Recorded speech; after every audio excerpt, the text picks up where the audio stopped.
Eu quero te pedir para ir abrindo sua Bíblia em Gênesis 48. Eu trago um abraço de Brasília, Igreja Presbiteriana Semear, indo a Brasília, vai lá cultuar com a gente, se você estiver por lá. E essa fala aqui, ela é uma das aberturas das conferências, e me foi dada a tarefa de lidar com a questão: o que significa ser cristão? O que é um cristão? Fiquei pensando em como lidar com isso e optei por expor um trecho da história de Jacó. Ando querendo fazer um livro aí sobre Jacó e acho que aqui temos perguntas e respostas interessantes sobre o que é isso. Então vamos lá. Gênesis 48. Eu peço que você acompanhe a leitura da palavra do Senhor. Nós vamos lidar com todo o capítulo, mas nesse primeiro instante eu vou ler apenas os 10 primeiros versos. Depois a gente avança, tá bom? Será que esse negócio está baixando? Não. Vamos lá. Gênesis 48, de 1 a 10. Escute com atenção a leitura da palavra do Senhor. Passadas estas coisas, disseram a José: teu pai está enfermo. Então José tomou consigo a seus 2 filhos, Manassés e Efraim, e avisaram a Jacó: eis que José teu filho vem ter contigo. Esforçou-se Israel e se assentou no leito. Disse Jacó a José: o Deus Todo-Poderoso me apareceu em luz na terra de Canaã e me abençoou. E me disse: eis que te farei fecundo e te multiplicarei, e te tornarei multidão de povos, e a tua descendência darei esta terra em possessão perpétua. Agora, pois, os teus 2 filhos que te nasceram na terra do Egito, antes que eu viesse a ti no Egito, são meus. Efraim e Manassés serão meus, como Rúben e Simeão. Mas a tua descendência, que gerará depois deles, será tua. Segundo o nome de um de seus irmãos serão chamados na sua herança.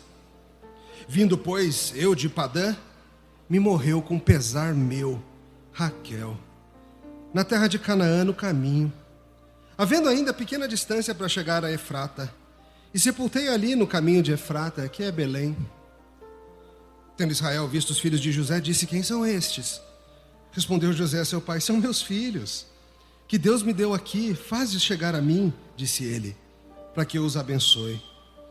Os olhos de Israel já tinham se escurecido por causa da velhice, de modo que não podia ver bem. José, pois, fê-los chegar a ele, e ele os beijou e os abraçou. Até aqui a palavra de Deus, depois seguiremos na leitura. Vamos orar. Senhor, hoje, ao considerarmos esse texto, ao considerarmos a Tua palavra e o que o Senhor nos ensina nela, pedimos que o Senhor nos instrua com Teu Santo Espírito, que possamos sair daqui animados pelo que o Senhor tem a nos ensinar. Em Jesus, amém. Se você tiver oportunidade, pois nem todos têm, mas se você tiver oportunidade, quais são as coisas que você deseja fazer quando souber que está perto da hora de morrer? Quando fica claro para você que não há mais muito tempo, é só resolver umas coisinhas e é isso. O que você vai querer fazer? Vai querer gastar o tempo devorando as suas comidas favoritas? Sem mais freio? Vou morrer mesmo, mais coxinha, mais molho barbecue, mais maionese. Estava ontem conversando com alguém sobre a ideia de pudim empanado frito. Calma, pensa comigo. Você corta o pudim em pedacinhos, empana o bicho, frita, enrola com bacon. Eu não consegui pensar numa gordice pior do que essa. Pudim empanado frito, talvez seja que você fala: cara, eu vou comer muito. Talvez seja garantir seu último passeio na praia, sentindo a areia, respirando o ar salgado. Sabe, eu tenho a impressão de que quando ficar dolorosamente claro para a gente que a morte se aproxima, nossas mentes ficarão mais ocupadas em resolver questões relacionais. Quem sabe se reconciliar com alguém que está há anos estranhado de você. Quem sabe dizer algo importante que você sabia que tinha que ter dito anos atrás, mas nunca disse. Talvez deixar para os seus alguma última frase que você quer que se lembrem, alguma palavra de encorajamento a alguém. Fazer as últimas marcas no diário do coração das pessoas, agora que a tinta da sua caneta está acabando.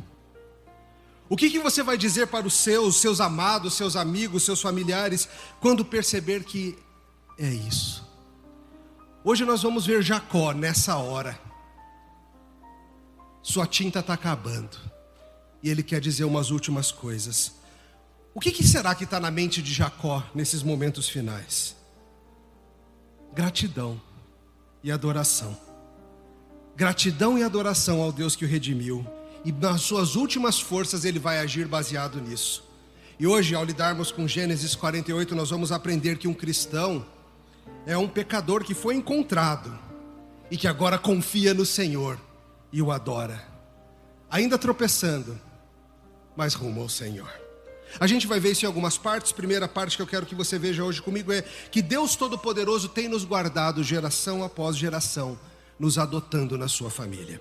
Olha de novo o comecinho de Gênesis 48, versos 1 e 2.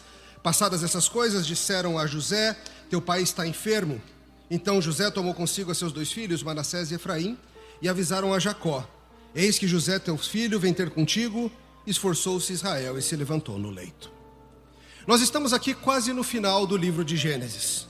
Logo antes dessa passagem, aprende-se que o povo de Deus, Israel e seus filhos, foram morar no Egito, convidados, levados por José, levados providencialmente pela boa mão de Deus.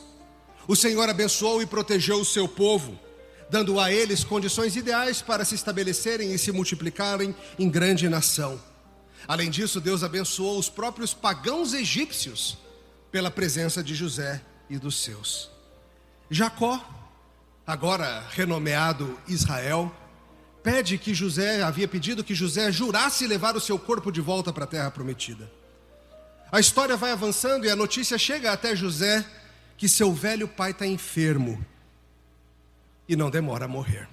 Às vezes é assim, somos avisados: vem, se você quer se despedir, vem, é agora, larga tudo e vem. Jacó já passa aqui dos 130 anos, uma idade onde raríssimas pessoas chegam. Eu creio que hoje não tem ninguém documentado com essa idade. 130 anos, se bem que eu acho que Elder chega lá, vocês não acham não? Consciência cristã centenário, vai ser um negócio maravilhoso. José certamente estava bem ocupado em garantir a parte econômica, o bem-estar do Egito, mas ele larga tudo para ir honrar e se despedir do seu pai. Muito bem, José. José leva consigo seus filhos, Efraim e Manassés, para verem o avô antes dele morrer. Você lembra de como que esses filhos nasceram? Você lembra dessa história? José foi um tempo servo na casa de Potifar, de lá ele foi para a cadeia, de lá ele foi para servo do faraó, de lá ele foi para governador do Egito.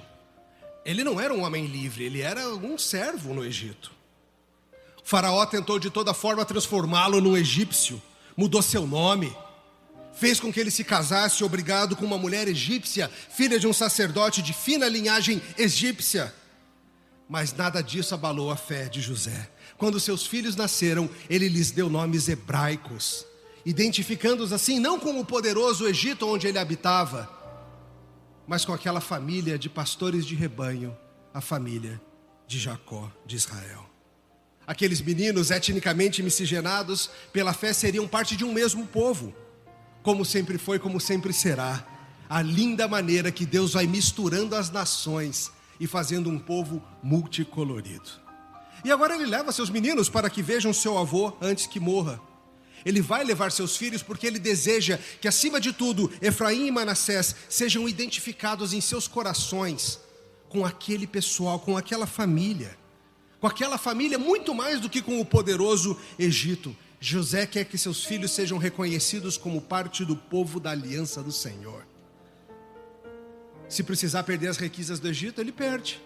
Se precisar perder as benesses de ser parte da casa de Faraó, ele perde. Porque ele quer que eles tenham a riqueza de ser parte do povo de Deus. Você pensa assim também? Tenha você filhos, venha você a tê-los ou não venha a tê-los, você entende que o mais importante para as próximas gerações que virão após a gente é que sejam marcados e reconhecidos como parte do povo da aliança? Ou para você o mais importante é que eles se identifiquem com o seu clube de futebol ruim que não ganha nada? Ou que experimente o mundo? Ou que obtenha títulos acadêmicos? Ou deixe um pé de meio? O que é mais importante para você? Para José, um homem rico e poderoso no Egito, o mais importante é que seus filhos conheçam a fé e sigam. José chega com os meninos para ver Israel. Jacó, Israel, faz o esforço de se levantar, certamente muito enfraquecido. E ele tem bem claramente no seu coração a verdade de que foi Deus quem o guardou até ali. E veja como ele fala, olha comigo versos 3 e 4, o tipo de coisa que ele diz. Disse Jacó a José: o Deus Todo-Poderoso me apareceu em luz, na terra de Canaã me abençoou. Me disse: eis que te farei fecundo, te multiplicarei, te tornarei multidão de povos, e a tua descendência darei esta terra como possessão perpétua. Nos momentos finais da vida de Jacó, ele está se lembrando do que Deus fez por ele. Ele está se lembrando das formas que Deus cuidou. El Shaddai, o Todo-Poderoso, apareceu para mim em Betel, ou Luz, é o mesmo lugar. Sabe, queridos, me parece que quem muito pecou, quem teve muito perdoado, parece ter um senso maior e mais belo de quão poderoso foi o Deus que o arrastou da morte para a vida, o Deus que o perseguiu em amor. Deus apareceu para Jacó 2 vezes em Luz, uma indo para Padã Arã, quando ele teve aquele sonho da escada, lembra disso? Depois voltando, e nas 2 ocasiões, o Senhor fez promessas pactuais para ele. E é vital que você hoje perceba o que Jacó percebeu, que nenhum de nós é parte dessa aliança isoladamente.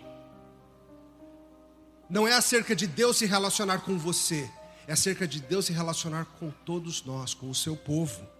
Nós somos parte de uma grande linhagem espiritual que atravessa os milênios, desde as promessas feitas por Adão, passando por Sete, aquele filho que creu, e seguindo até a gente, e quem virá depois. O que é um cristão? O cristão é alguém que entende que ele pertence a um povo chamado por Deus, e que ele pertence a isso pela graça do Deus que o perseguiu. A nossa vida é acerca de muito mais do que nós mesmos, é acerca dele. Jacó sabe que não tem nada do que se orgulhar. Jacó sabe que se dependesse dele, ele só teria vivendo aprontando. Tudo que Jacó tem, ele tem porque o Todo-Poderoso deu para ele. E ele fala dessas promessas pactuais, e veja que o que ele fala sobre descendência, sobre terra, isso nada mais é do que aquilo que havia sido prometido ao seu pai Isaque, e antes de Isaque, ao seu avô Abraão. Essas promessas pactuais vêm sendo repetidas desde o início. A descendência vem recebendo, e o plano de Deus não mudou. Lá no Éden foi prometido que Deus acharia um caminho, que um dia um descendente iria para esmagar a cabeça daquela maldita serpente. E nesse processo milhões e milhões seriam chamados. Haveria uma terra dada para eles, uma terra que seria muito importante, uma terra que manaria leite e mel, mas que mesmo essa seria apenas uma prévia de uma terra superior. Como Hebreus nos fala, Abraão aspirava uma terra superior.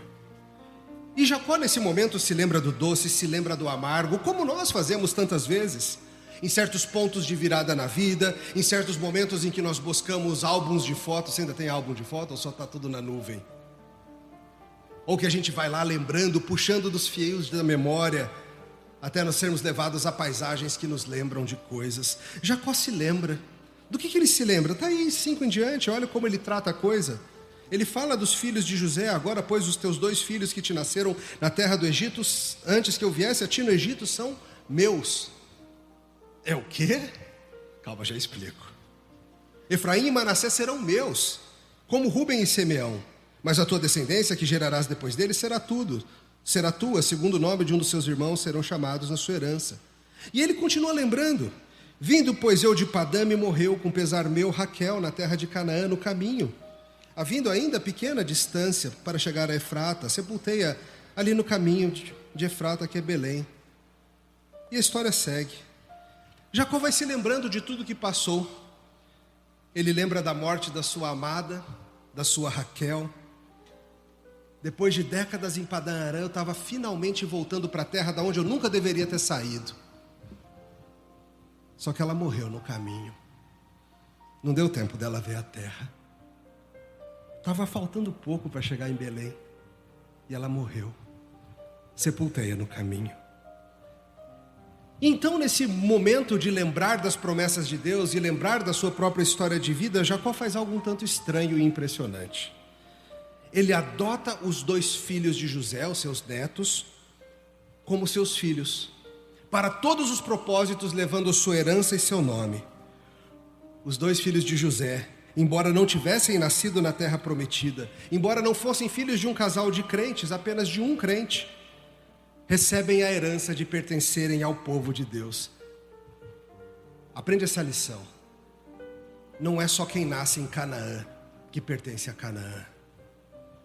Deus adora no meio do caminho pegar pessoas que nasceram em todo tipo de lugar e fazer deles cidadãos de uma terra superior.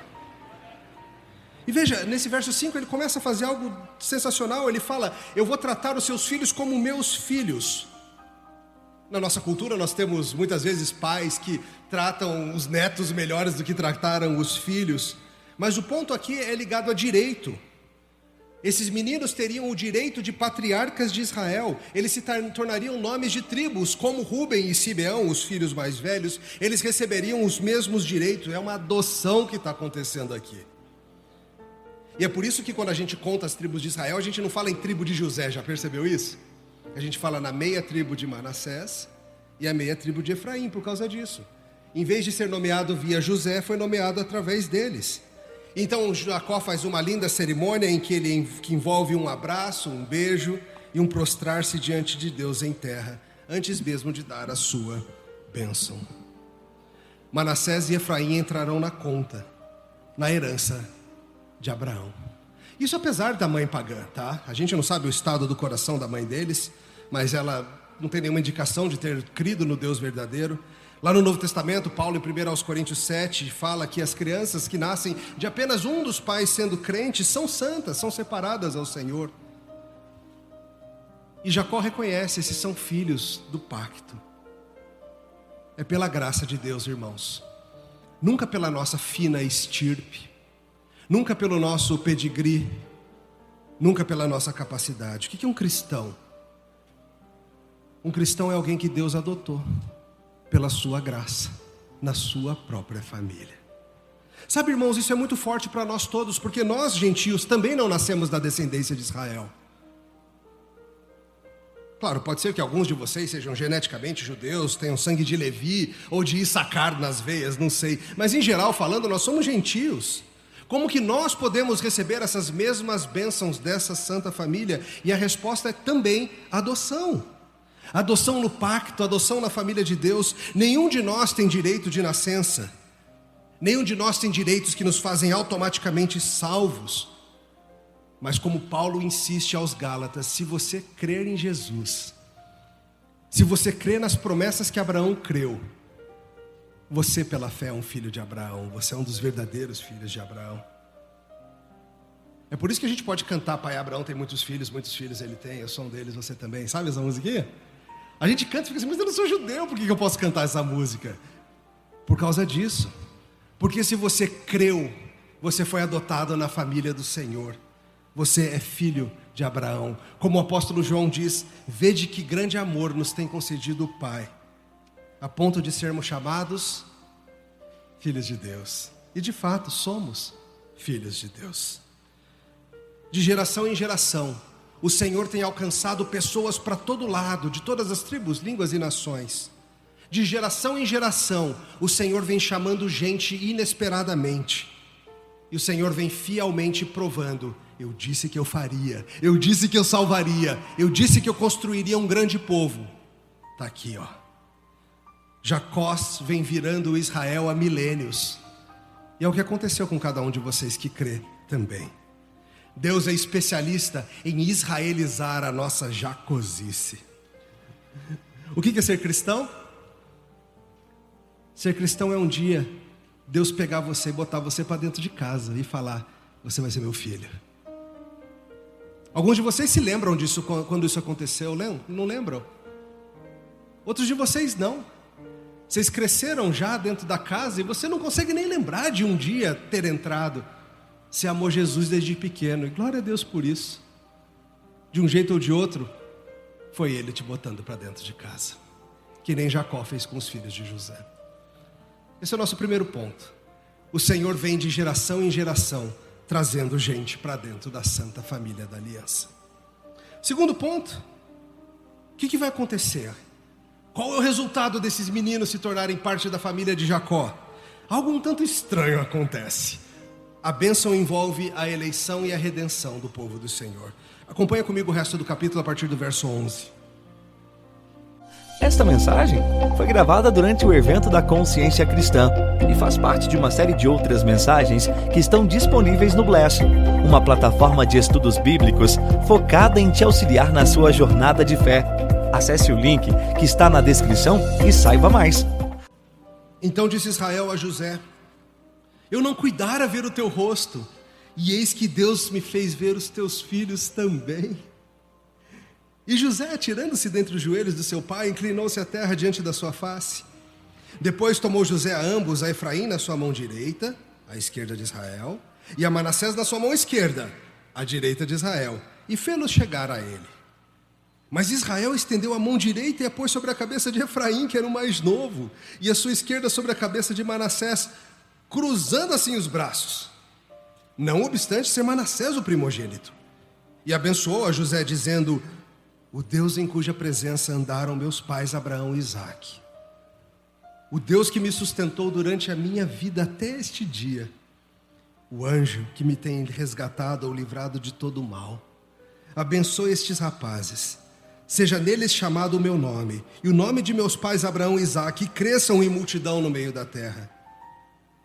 Vendo José que seu pai pusera a mão direita sobre a cabeça de Efraim, foi-lhe isto desagradável, e tomou a mão do seu pai para mudar da cabeça de Efraim para a cabeça de Manassés. E disse José a seu pai: não assim, meu pai, pois o primogênito é este, põe a mão direita sobre a cabeça dele. Mas seu pai o recusou e disse: eu sei, meu filho, eu sei. Ele também será um povo, também ele será grande. Contudo, seu irmão menor será maior do que ele, a sua descendência será uma multidão de nações. Assim os abençoou naquele dia, declarando: por vós Israel abençoará, dizendo: Deus te faça como a Efraim e como a Manassés. E pôs o nome de Efraim adiante do de Manassés. Depois disse Israel a José: eis que eu morro, mas Deus será convosco e vos fará voltar à terra de vossos pais. Dou-te, de mais que a teus irmãos, um declive montanhoso, o qual tomei da mão dos amorreus com a minha espada e com o meu arco. Jacó, a essa altura, já não via mais direito. E ele fala algo tão pungente, tão belo. Ele fala: José, eu achei que eu nunca mais ia te ver. Lembra disso? Ele achou que tinha perdido seu filho para sempre. E agora ele fala: Deus me permitiu não somente que eu visse você, mas os seus filhos também. O Senhor faz abundantemente mais do que a gente imagina. Deus não deu a Jacó conforme Jacó merecia. Deus deu a Jacó pela sua graça em Cristo. E ele abençoa a José e seus filhos. Ele profere uma bênção para José e para os seus filhos simultaneamente. Vou tentar aprender mais aqui. Vamos ver se fica. Ele abençoa todos eles juntos. E é interessante porque o livro de Gênesis tem várias cenas de um pai abençoando seus descendentes. Uma delas envolvendo o próprio Jacó. Lembra dessa cena? Jacó disfarçado de peludo, roubando a bênção do seu irmão, que por direito era do seu irmão. O grande Voddie Baucham, num livro sobre José, diz assim: não somente vemos uma cena familiar, mas vemos aqui uma ilustração da graça redentora e santificadora de Deus. Jacó deu a volta completa. Ele não é mais Jacó, o agarrador de calcanhares, o enganador. Ele agora é Israel, o último dos patriarcas. Ele não está usurpando uma bênção, ele está conferindo bênção. O que é um cristão? Um cristão é alguém que Deus alcançou e transformou de alguém que é um pecador para alguém que abençoa os outros. Um cristão é alguém que recebeu bênção do Senhor para que essa bênção sirva a outros também. José chega lá e ele leva os meninos para serem abençoados pelo seu pai, sabendo que seu pai não está enxergando direito. Ele prepara a cena direitinho. Você viu como o texto disse, né? A ideia é o seguinte: o filho mais importante, o mais velho, ficaria debaixo da mão direita de Jacó e o outro na mão esquerda. E José vem e posiciona os meninos direitinho para que aconteça assim: o mais velho debaixo da mão direita, o mais novo da esquerda. Mas o velho Jacó não acabou de nos surpreender. Teoricamente, o mais velho receberia a bênção maior. Mas o que Jacó apronta?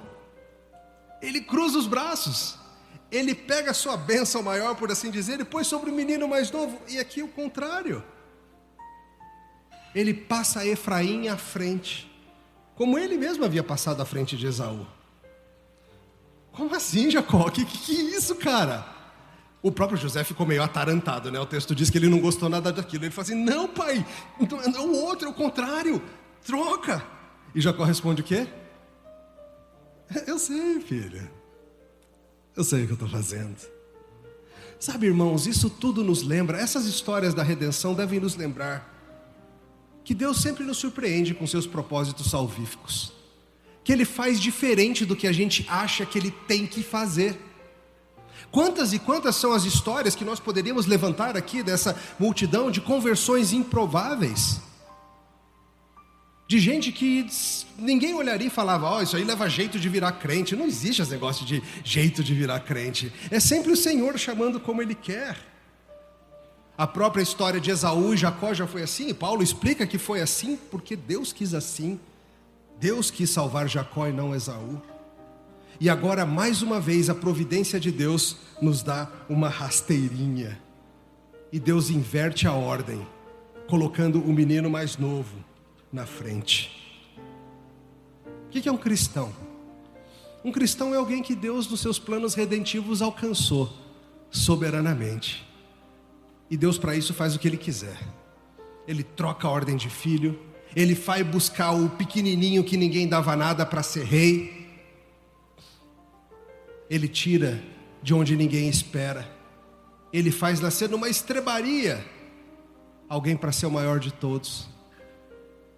Não faltam recursos criativos e soberanos ao nosso Deus.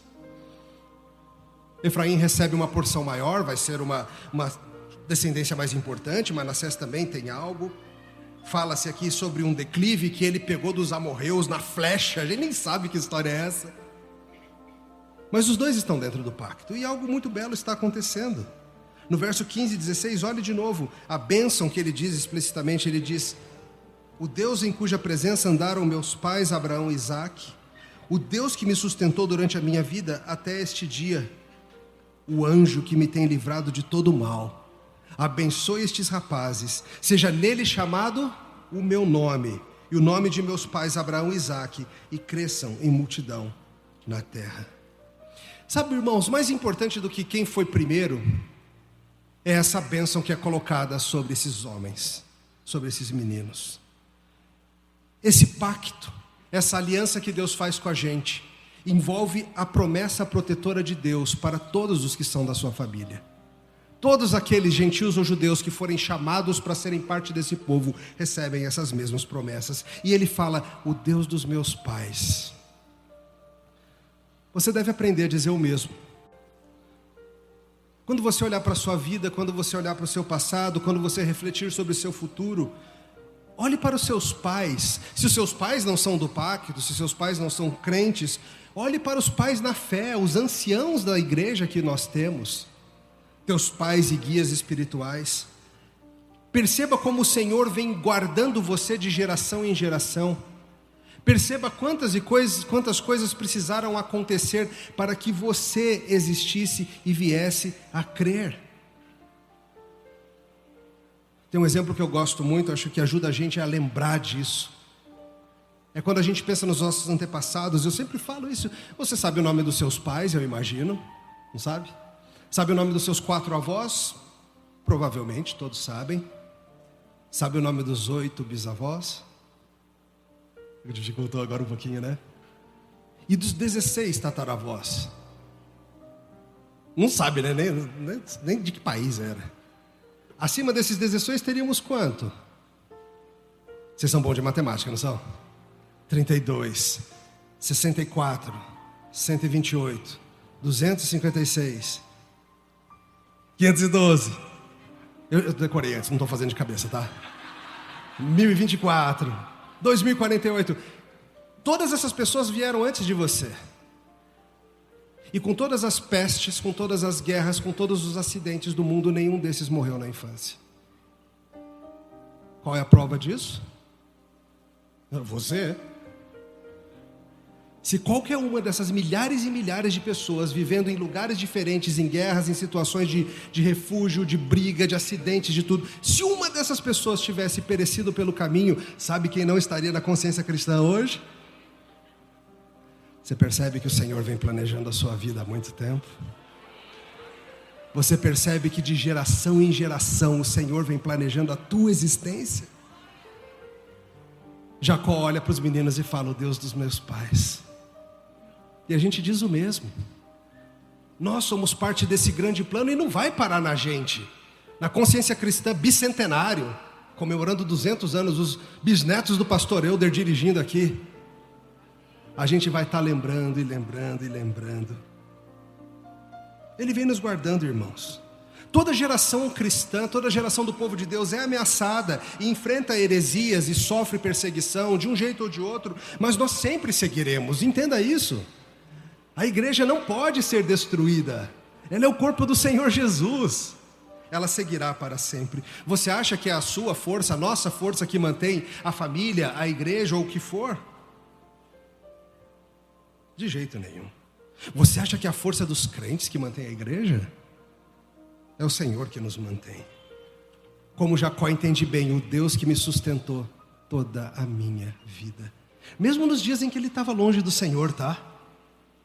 O Deus que me sustentou toda a minha vida, mesmo nos dias em que eu estive longe do Senhor. Jacó não tem ilusões acerca de si mesmo. Ele, o enganador, o fujão, o pilantra, o fraco, o incapaz, o medroso, é ele. Ele sabe muito bem que foi Deus quem o guiou e o protegeu, que não foi a malandragem dele que o levou até ali. E a promessa que ele tem para os seus filhos, seus netos, agora adotados como filhos, é a melhor promessa do mundo. O mesmo Deus que cuidou de mim vai cuidar de vocês.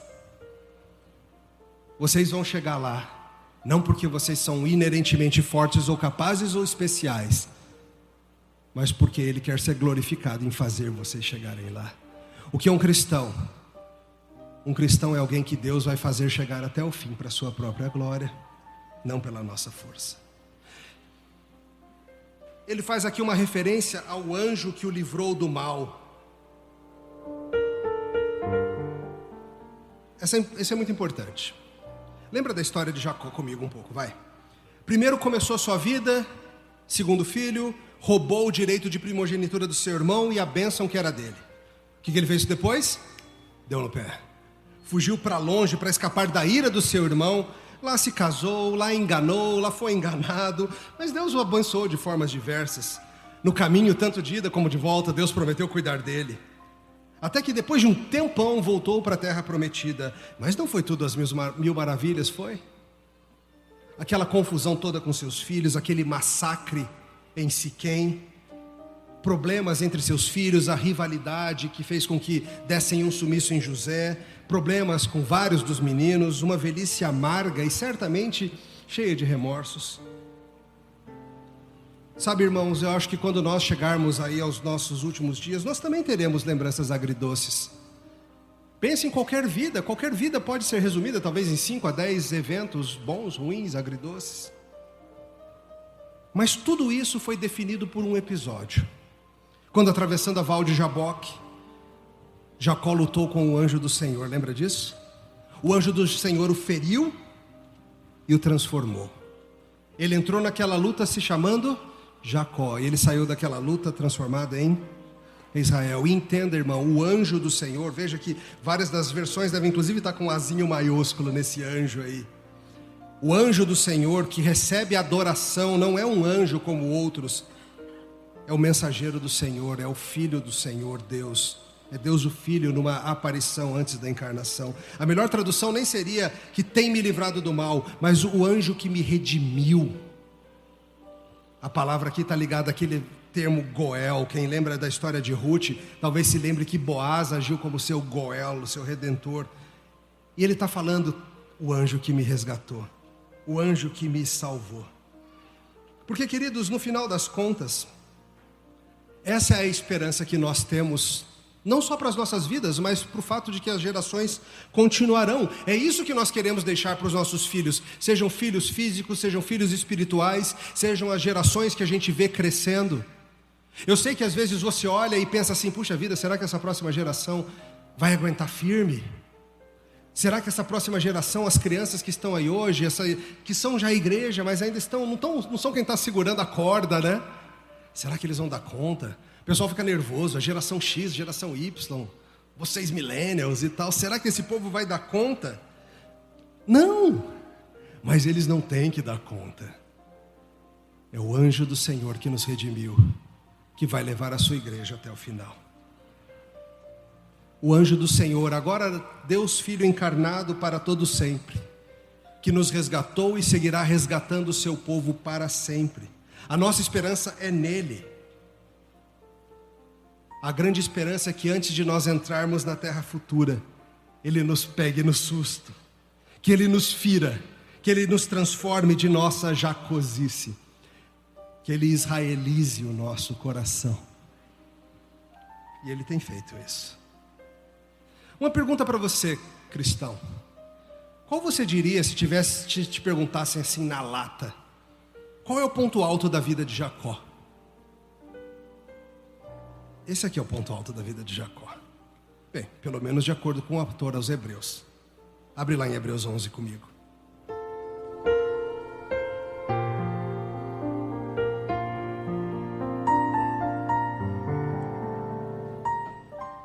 Na famosa sequência de pela fé, pela fé, pela fé, o autor aos Hebreus vem selecionando um momento ou dois da vida das pessoas que ele crê que marcaram a história da redenção. E no verso 21 ele cita Jacó. E o que ele diz? Hebreus 11, 21. Pela fé, Jacó, quando estava para morrer, abençoou cada um dos filhos de José. E apoiados sobre a extremidade do seu bordão, fez o quê? Adorou.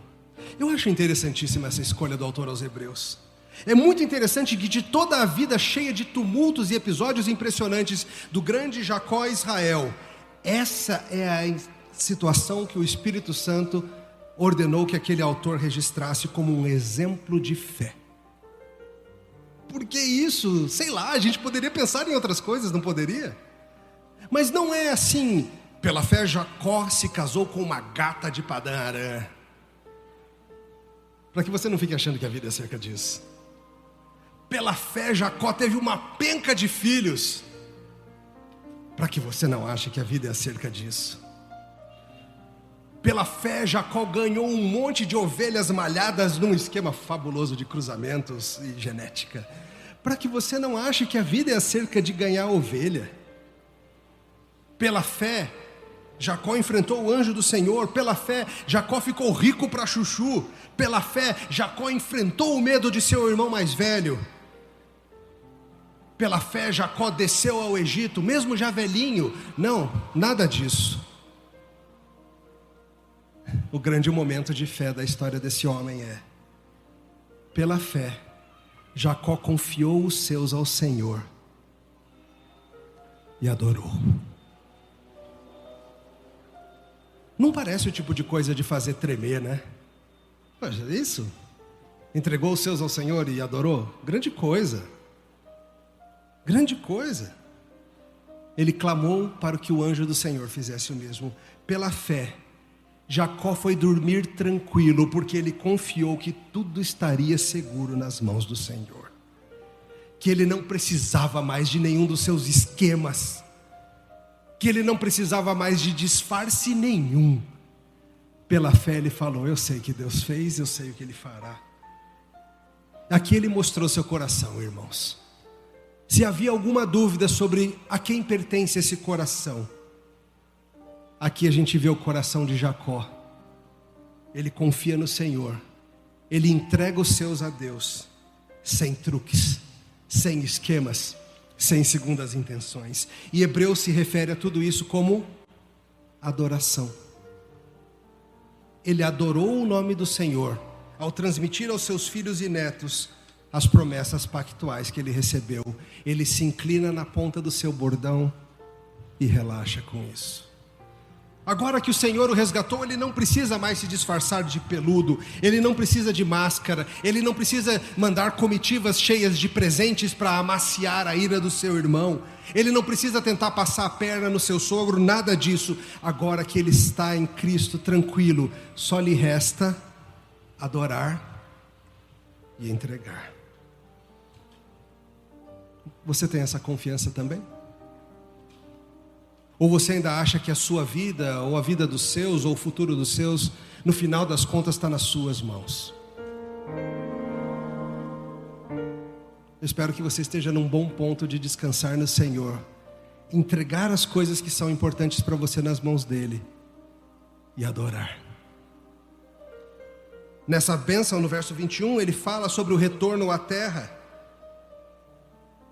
E José ali fica sabendo que seus descendentes também voltarão para a terra prometida. Isso é delicioso. A promessa diz respeito a um dia voltarmos para casa.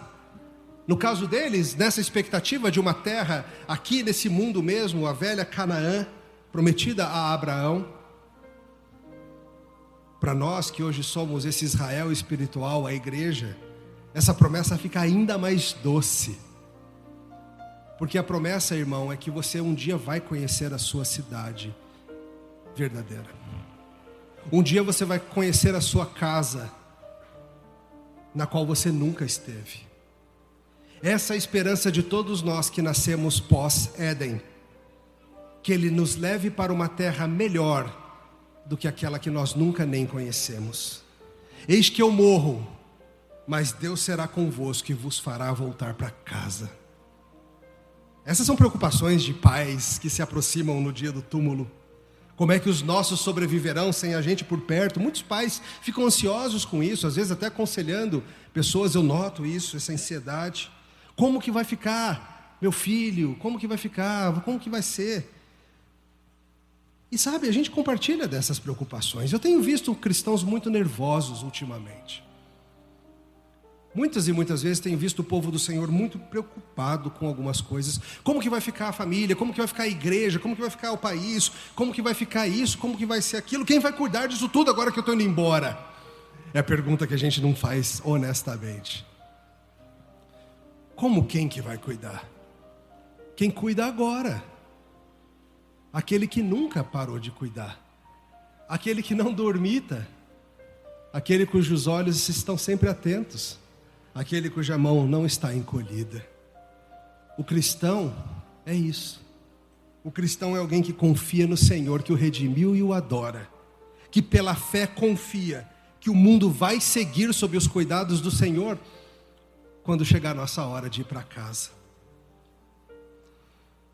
Concluindo, Kent Hughes diz assim: pela fé Jacó cruzou as mãos em adoração e abençoou seus filhos adotivos enquanto entregou sua vida e o seu futuro ao Senhor.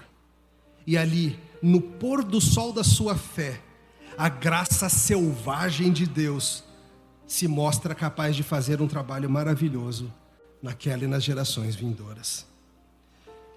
Irmãos, o que é um cristão? É a nossa pergunta de hoje. Um cristão é alguém que Deus pegou no contrapé e falou: você vai ser meu. Ah, mas eu não quero. Vai ser meu sim. Tá, já está até querendo. Porque Ele vai mudando até a nossa vontade. Sabe, talvez alguns de vocês aqui não sejam ainda filhos de Abraão, descendentes de Jacó pela fé. Talvez alguns de vocês que acompanham a transmissão ou estão aqui presencialmente já tenham ouvido falar dessa grande família que atravessa as nações e as eras. Seu tempo está se esgotando, tá? Talvez você tenha décadas pela frente, consiga ver a morte chegando de longe, que nem Jacó viu. Talvez não. Não é cedo demais para se preparar.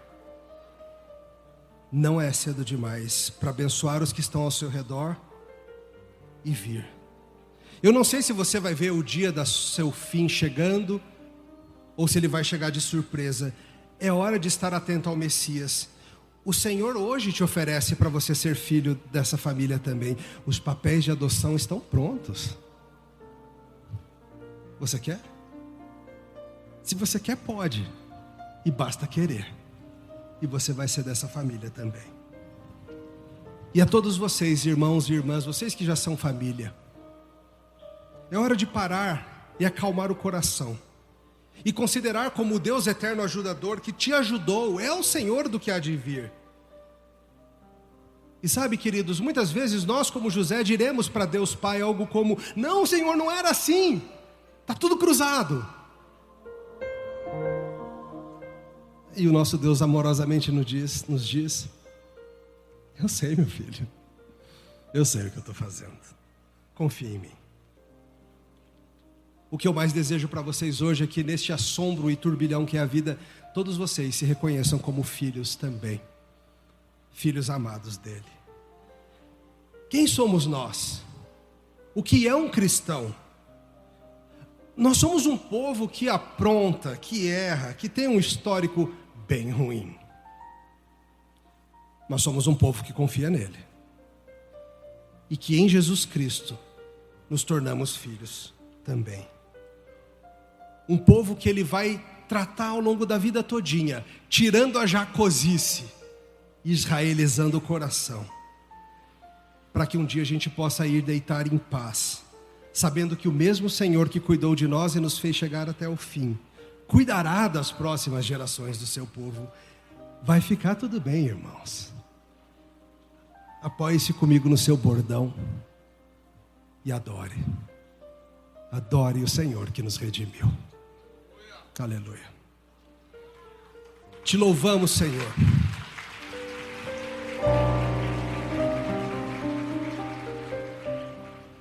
Te louvamos pelo anjo que nos redimiu. Te louvamos porque pela tua graça fomos chamados a fazer parte desse projeto internacional que atravessa as eras e que é a parte mais importante deste mundo e que é o que passará para o próximo mundo, essa igreja, teu povo. Te louvamos por essa adoção em massa, em que uma multidão tão numerosa como as estrelas do céu ou como a areia da praia do mar vem sendo chamada. Obrigado por ter nos chamado, não fizemos nada para isso, foi tua graça. Obrigado, Senhor, por nos envolver e faz do Senhor amar esse povo. Faz do Senhor gente que ama essa família e que anda por aí pelas vielas, pelas praças, pelos açudes, pela internet ou onde o Senhor nos botar, convidando gente para ser adotada também. Louvado seja o teu nome. Amém. Esta mensagem foi gravada durante o evento da Consciência Cristã e faz parte de uma série de outras mensagens que estão disponíveis no Bless, uma plataforma de estudos bíblicos focada em te auxiliar na sua jornada de fé. Acesse o link que está na descrição e saiba mais.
Amém.